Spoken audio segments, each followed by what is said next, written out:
കരഞ്ഞ് കരഞ്ഞ് മടുത്ത് ഹൃദയം കലങ്ങി എല്ലാ വഴിയും അസ്തമിച്ച് ഇനി ഒരു വഴി മുമ്പിൽ ഇല്ല എന്ന് നീ നിങ്ങളോട് തന്നെ സംസാരിച്ച് ക്ഷീണിതയായി എല്ലാ പ്രതീക്ഷകളും അസ്തമിച്ച് നിങ്ങൾ തീർന്നു എന്ന് നിങ്ങൾ തന്നെ വിധി എഴുതിയ ഒരു വ്യക്തിയാണോ നിങ്ങൾ?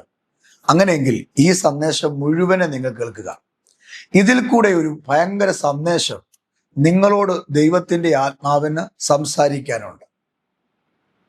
ഇന്ന് രാവിലെ എൻ്റെ പ്രിയപ്പെട്ട സഹോദരങ്ങളോട് പറയുന്ന ദൈവിക സന്ദേശം നിങ്ങളുടെ ജീവിതത്തിൽ പുതുക്കത്തിൻ്റെയും വിടുതലിൻ്റെയും ആരംഭം കുറിക്കുകയാണ്. നിങ്ങൾ എവിടെയാണ് കരഞ്ഞത്? നിങ്ങൾ എവിടെയാണ് ഹൃദയം കലങ്ങിയത്? ഹൃദയം കലങ്ങിയ ഒത്തിരി പേരെ ഞാൻ കണ്ടിട്ടുണ്ട്. വ്യാകുലത വന്നിട്ട് എന്താകും, എങ്ങനെയാകും, ആര് സഹായിക്കും, എങ്ങനെ ജീവിക്കും, നാളെ എൻ്റെ ഭാവി എന്താകും, നാളെ എൻ്റെ മക്കളുടെ അവസ്ഥ എന്താകും, ഈ ഒരു സ്ഥിതിക്ക് വ്യത്യാസം ഇനി ഉണ്ടാകുമോ, അതോ ഞാൻ ഇങ്ങനെ കിടന്ന് മരിക്കുമോ, എൻ്റെ കൊച്ചിൻ്റെ കല്യാണം ഒന്ന് കാണാൻ എനിക്ക് ഭാഗ്യം കിട്ടുമോ, എൻ്റെ കുടുംബത്തിലെ സന്തോഷവും സമാധാനവും ഒന്ന് അനുഗ്രഹമായി തീരുമോ എന്ന് വിചാരപ്പെട്ട് നിരാശയുടെ പക്കിൽ നിന്ന് ഭാവിയെ ഓർത്ത്, നിങ്ങളുടെ ഫ്യൂച്ചറിനെ ഓർത്ത് നിങ്ങളുടെ ഹൃദയം കലങ്ങി മറിയുന്നെങ്കിൽ യേശു കർത്താവ് പറഞ്ഞ ഒരു വാക്യം ഞാൻ നിങ്ങൾക്ക് തരാം. അത് യോഹന്നാന്റെ സുവിശേഷം 14-ാം അധ്യായം അതിൻ്റെ 1-ാം വാക്യമാണ്. നമ്മുടെ വാഴ്ത്തപ്പെട്ട കർത്താവായ യേശു ക്രിസ്തു പറയുകയാണ്, നിങ്ങളുടെ ഹൃദയം കലങ്ങിപ്പോകരുത്. എന്നിട്ട് കർത്താവ് പറയുക, ദൈവത്തിൽ വിശ്വസിക്കുക, എന്നിലും വിശ്വസിക്കുക. ദൈവത്തിൽ വിശ്വസിക്കുക, യേശുവിൽ വിശ്വസിക്കുക. യേശു കർത്താവ് പറയുകയാണ്, നിങ്ങളുടെ ഹൃദയം കലങ്ങരുത്. അപ്പൊ ഹൃദയത്തെ കലക്കുന്ന ഒത്തിരി വിഷയങ്ങൾ നമ്മുടെ മുമ്പിൽ വരാം. നമ്മൾ ജീവിക്കാൻ തുടങ്ങി എത്ര വർഷമായി? നിങ്ങളുടെ പ്രായം എന്താണ്? നിങ്ങളൊന്ന് പുറകോട്ട് നോക്കിക്കേ. ഓർമ്മ വെച്ച കാലം മുതൽ, ഒറ്റയ്ക്ക് നിങ്ങൾ ജീവിക്കാൻ തുടങ്ങിയ കാലം മുതൽ, പരാശ്രയങ്ങളൊക്കെ അസ്തമിച്ച സമയം മുതൽ വല്ലാത്തൊരു കലക്കമല്ലേ മനസ്സിനകത്ത്? ഹൃദയം ഉടയുന്നത് പോലെ, നിങ്ങളുടെ പാത്രത്തിനകത്ത് നെരിപ്പോട് കത്തുന്നത് പോലെ, അല്ലെങ്കിൽ ഉമി പുകയുന്നത് പോലെ ജീവിതം ഇങ്ങനെ പുകയല്ലേ, കത്തുകയല്ലേ. ആളി കത്തുന്ന തീമേഘം പോലെ നിന്റെ ജീവിതത്തെ വല്ലാതെ ചൂട് പിടിക്കുകയല്ലേ. എങ്ങനെ, എപ്പോൾ എന്നറിയാതെ നിരാശയിലും ഭാരത്തിലും നിങ്ങൾ കഴിയുന്നെങ്കിൽ യേശു കർത്താവ് നിങ്ങളെ നോക്കി പറയുന്നു, നിങ്ങളുടെ മക്കളെ നോക്കി പറയുന്നു, നിങ്ങളുടെ കുടുംബത്തെ നോക്കി പറയുന്നു, നിങ്ങളുടെ ഹൃദയം കലങ്ങരുത്. ഇവിടെ കർത്താവായ യേശു ക്രിസ്തു തൻ്റെ ശിഷ്യന്മാരോട് തൻ്റെ ഇഹലോക ജീവിതത്തിൽ അല്ലെങ്കിൽ ശുശ്രൂഷയുടെ അവസാന സമയം തന്നെ അടുക്കലിരിക്കുന്ന കലങ്ങിയ ഹൃദയവുമായിട്ടിരിക്കുന്ന, വ്യാകുലപ്പെടുന്ന, നാളെ എന്താകും എന്ന് ചിന്തിച്ചിരിക്കുന്ന ഒരു കൂട്ടം ശിഷ്യന്മാരോട് യേശു കർത്താവ് പറയുകയാണ്, വിശ്വസിച്ചാൽ മതി. ആരിലാണ് വിശ്വസിക്കേണ്ടത്? ഈ ലോകത്തെ അല്ല, സഹായിപ്പാൻ കഴിയാത്ത മനുഷ്യപുത്രന്മാരിലും അല്ല, ഇവിടെയുള്ള പ്രമുഖന്മാരിലും ഡോക്ടർമാരിലും വക്കീലുമാരിലും ഒന്നും അല്ല നീ വിശ്വസിക്കേണ്ടത്. നീ വിശ്വസിക്കേണ്ടത് ആരെയാണ്? ഇവിടെ വ്യക്തമായിട്ട് പറയുന്നു, ദൈവത്തിൽ വിശ്വസിക്കണം, യേശുവിൽ വിശ്വസിക്കണം. നിങ്ങൾ ദൈവത്തിൽ വിശ്വസിപ്പീൻ, എന്നിലും വിശ്വസിപ്പീൻ. എൻ്റെ പിതാവിൻ്റെ വാസസ്ഥലത്ത് അനേക സ്ഥലമുണ്ട്. കാരണം ഇവരിങ്ങനെ ഭാരപ്പെടാനും ഇവരുടെ ഹൃദയം കലങ്ങാനും ഇടയായത് യേശുവിൻ്റെ മരണം അടുത്തു എന്നും യേശു വിട്ടുപോകുകയാണെന്നും ചെറിയൊരു അറിവ് അവർക്ക് കിട്ടി. ആ അറിവിൻ്റെ മുമ്പിൽ ഇവർ വല്ലാതെ വ്യാകുലപ്പെട്ടു. നാളെ നമ്മുടെ കാര്യം എന്താകും? ഇതുവരെ യേശു കൂടെ ഉണ്ടായിരുന്നു, നാളെ അവസ്ഥ എന്താകും? ഇന്ന വിഷയത്തിൽ വലിയ ഭാരം അനുഭവിക്കുമ്പോൾ യേശു കർത്താവ് പറയുകയാണ്, എൻ്റെ പിതാവിൻ്റെ വാസസ്ഥലത്ത് അനേക സ്ഥലമുണ്ട്. ഇല്ലെങ്കിൽ ഞാൻ നിങ്ങളോട് പറയുമായിരുന്നു, ഞാൻ നിങ്ങൾക്ക് സ്ഥലം ഒരുക്കുവാനാണ് പോകുന്നത്. ഞാൻ പോയി സ്ഥലം ഒരുക്കിയാൽ ഞാൻ ഇരിക്കുന്നിടത്ത് നിങ്ങളെയും ഇരുത്തേണ്ടതിന് എന്തു ചെയ്യും? വന്ന് നിങ്ങളെ എൻ്റെ അടുക്കൽ ചേർത്തുകൊള്ളും.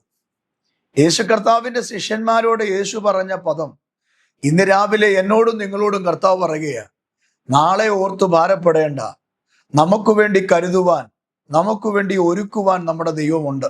ഈ ഭൂമിയിൽ നിങ്ങൾ പ്രാർത്ഥിക്കുന്ന പല വിഷയത്തിനും, നിങ്ങൾ കരയുന്ന പല വിഷയത്തിനും ഒരു നീക്കുപോക്കുണ്ടാകാതെ, ഒരു മറുപടി ലഭിക്കാതെ എവിടെയോ നിങ്ങൾ പരാജയപ്പെട്ട് ക്ഷീണിക്കപ്പെട്ട് കിടക്കുന്നെങ്കിൽ കർത്താവ് പറയുക, നിങ്ങൾക്ക് വേണ്ടി സ്വർഗത്തിൽ ഞാൻ കരുതിയിട്ടുണ്ട്. ഞാൻ എവിടെയാണോ ഇരിക്കുന്ന അവിടെ നിങ്ങൾ ഇരിക്കും. എൻ്റെ പിതാവിൻ്റെ വാസസ്ഥലത്ത് അനേക സ്ഥലമുണ്ട്, അത് നിങ്ങൾക്ക് ഞാൻ തരും. കർത്താവിൻ്റെ വചനത്തിൽ പറയുകയാണ്, എങ്ങനെയാകും ഭാവി, എങ്ങനെയാകും എന്ന് ചിന്തിക്കുമ്പോൾ സ്വർഗത്തിലെ ആത്മ പറയുക, ഞാൻ നിങ്ങൾക്ക് വേണ്ടി കരുതും.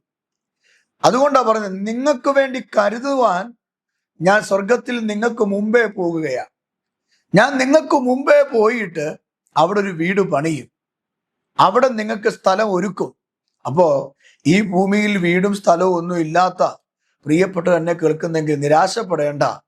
എന്നോടും നിങ്ങളോടും ദൈവത്തിന്റെ ആത്മാവ് പറയുകയാണ്, നമുക്ക് മുമ്പേ നമ്മുടെ അപ്പ പോയിട്ടുണ്ട് സ്ഥലം ഒരുക്കാൻ, അവിടെ വീട് പണിയാൻ. അതുകൊണ്ട് ഇവിടെയുള്ള അല്പായുസിൽ ചില വിഷയങ്ങൾക്ക് മറുപടി കിട്ടിയില്ല എന്ന വിഷയത്തിൽ ഭാരപ്പെടരുത്, ഹൃദയം കലങ്ങരുത്. ചിലപ്പോൾ നിരാശ കൊണ്ട് നമ്മൾ പലതും പറഞ്ഞേക്കാം, ദൈവത്തോട് പോലും പിറുവിറുത്തേക്കാം. ഇത്രയും പ്രാർത്ഥിച്ചു, ഉപവസിച്ചു, കരഞ്ഞു, എന്തുകൊണ്ടാണ് പല വിഷയങ്ങൾക്കും മറുപടി കിട്ടാത്ത? കൊച്ചിന് ജോലി കിട്ടുന്നില്ല, വീടിന്റെ പണി നടക്കുന്നില്ല, ഒരു വീട് കിട്ടുന്നില്ല, 10 സെന്റ് സ്ഥലം വാങ്ങിക്കാൻ പറ്റുന്നില്ല, അല്ലെങ്കിൽ ഒരു ആരോഗ്യം ഉണ്ടാകുന്നില്ല. ഈ വിഷയത്തിലൊക്കെ നിങ്ങൾ ഭാരപ്പെടുകയായിരിക്കും. എന്നാൽ ഇന്ന് രാവിലെ ദൈവാത്മാവ് പറയുകയാണ്, കലങ്ങിയ ഹൃദയവുമായിട്ട് ദൈവസന്നിധി ഇരിക്കാതെ നിങ്ങൾ ഉറപ്പ് പ്രാപിക്കുക, എനിക്ക് വേണ്ടി കരുതുവാൻ ഒരപ്പ ഉണ്ട്. ആ അപ്പ എനിക്ക് വേണ്ടി പിതാവിന്റെ വാസസ്ഥലത്ത് എനിക്ക് മുമ്പേ പോയിട്ടുണ്ട്. അതുകൊണ്ട് എൻ്റെ അപ്പ എന്നെ കൈവിടത്തില്ല. നിങ്ങൾക്ക് സ്ഥലം ഒരുക്കുവാൻ പോകുന്നു എന്ന് പറഞ്ഞാൽ ഈ ഭൂമിയിൽ മാത്രമല്ല, നിത്യതയിൽ നമുക്ക് വേണ്ടി കരുതുവാൻ നമ്മുടെ അപ്പ പോയിട്ടുണ്ട്. അപ്പൊ ഈ ഭൂമിയിൽ മാത്രമല്ല നമുക്ക് വേണ്ടി കരുതുന്നത്, നിത്യതയിലും കരുതും. യേശുവിന്റെ കൂടെ നടന്ന ശിഷ്യന്മാരെ യേശു കൈവിട്ടില്ല. അവർക്ക് വേണ്ട ആഹാരം, അവർക്ക് വേണ്ടതെല്ലാം ദൈവം കൊടുത്തു. അവർക്ക് വേണ്ട എല്ലാ ആത്മീയ ഭൗതിക നന്മകളും ദൈവം അവർക്ക് കൊടുത്തു. എന്നിട്ട് കർത്താവ് പറയുക, ഉയരത്തിലും ഞാൻ നിങ്ങൾക്ക് വേണ്ടി കരുതും. ഇന്ന് രാവിലെ ഉയരത്തിൽ നിങ്ങൾക്ക് വേണ്ടി ചിലത് ഉള്ളത് കൊണ്ട് നിങ്ങൾ ഇനി എന്ത് ചെയ്യരുത്? നിരാശപ്പെടരുത്. നിങ്ങളുടെ ഹൃദയം കലങ്ങരുത്. നിങ്ങളുടെ ജീവിതത്തിൽ ഇനി ഒരു ഭാരം വരരുത്.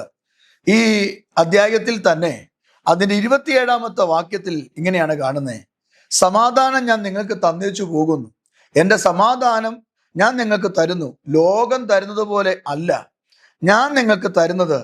നിങ്ങളുടെ ഹൃദയം കലങ്ങരുത്, ഭ്രമിക്കുകയും അരുത്.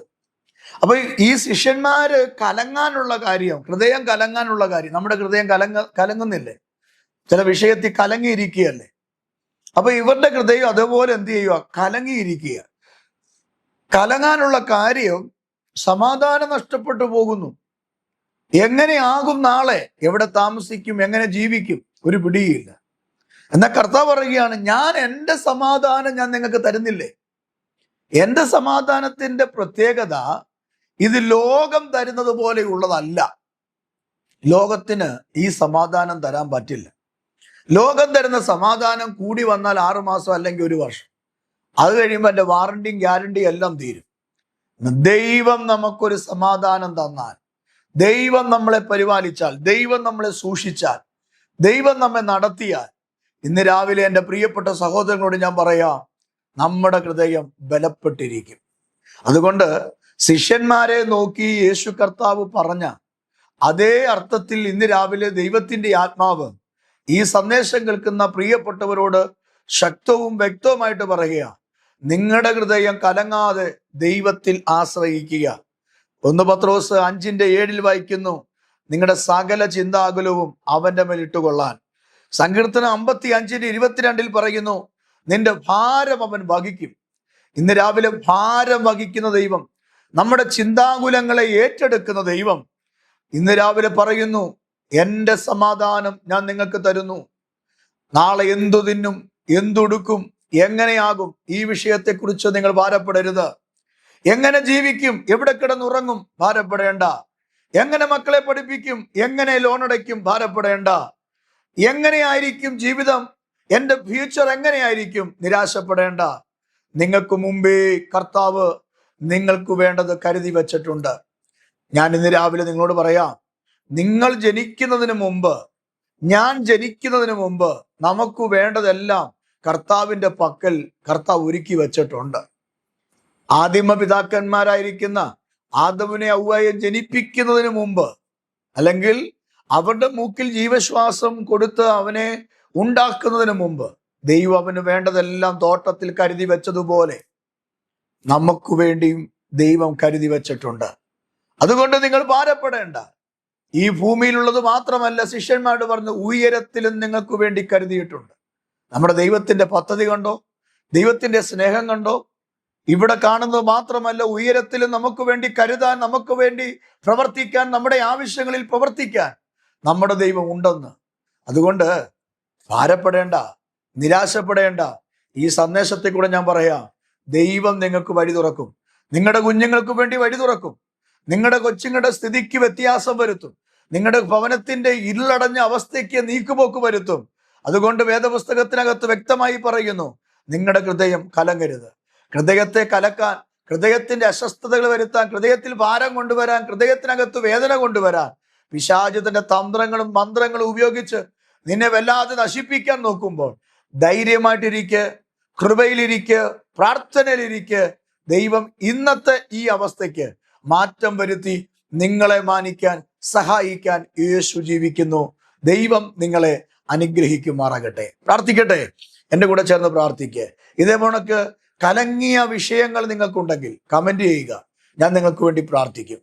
ഇന്ന് പകൽ കേട്ട വചനം നിങ്ങളെ ധൈര്യപ്പെടുത്തുകയും നിങ്ങളെ ഉറപ്പിക്കുകയും നാളുകളിൽ ജീവിക്കാൻ കൂടുതൽ പ്രചോദനം നൽകുകയും ചെയ്യും എന്ന് ഞാൻ വിശ്വസിച്ചുകൊണ്ട് ഞാൻ നിങ്ങൾക്ക് വേണ്ടി പ്രാർത്ഥിക്കാം. കർത്താവെ, ഇന്ന് രാവിലെ കേൾപ്പിച്ച ദൈവിക ദൂതനായി സ്തോത്രം. കർത്താവ് ഞങ്ങളുടെ ഹൃദയത്തെ ഉറപ്പിക്കുമെന്നും ഞങ്ങളുടെ കലങ്ങിയ അവസ്ഥയ്ക്ക് മാറ്റം വരുത്തുമെന്നും ഞങ്ങളോട് കരുണ കാണിക്കുമെന്നും അങ്ങ് ഞങ്ങളോട് പറഞ്ഞ വചനത്തിനായി സ്തോത്രം. പിതാവിന്റെ, പുത്രന്റെ, പരിശുദ്ധാത്മാവിന്റെ നാമത്തിൽ ഈ മക്കളെ അനുഗ്രഹിക്കണമേ. ഈ ജനത്തെ നീ വിടുവിക്കണമേ. ഹൃദയം കലങ്ങിയിരിക്കുന്ന, ഫ്യൂച്ചറിനെ ഓർത്ത് ഭാരപ്പെടുന്ന ചിലരോട് ദൈവത്തിന്റെ ആത്മാവ് ശിഷ്യന്മാരോട് പറഞ്ഞതുപോലെ ഇവരോടും പറഞ്ഞ് ഇവരെ ഉറപ്പിക്കുന്നതിനായി സ്തോത്രം. ബലപ്പെടുത്തിക്കാട്ട് യേശുവിൻ നാമത്തിൽ തന്നെ ആമേൻ. നാളെ ഇതേ സമയം മറ്റൊരു ദൂതുമായി നമുക്ക് വീണ്ടും കാണാം. ദൈവം നിങ്ങളെ അനുഗ്രഹിക്കുമാറാകട്ടെ. ആമേൻ.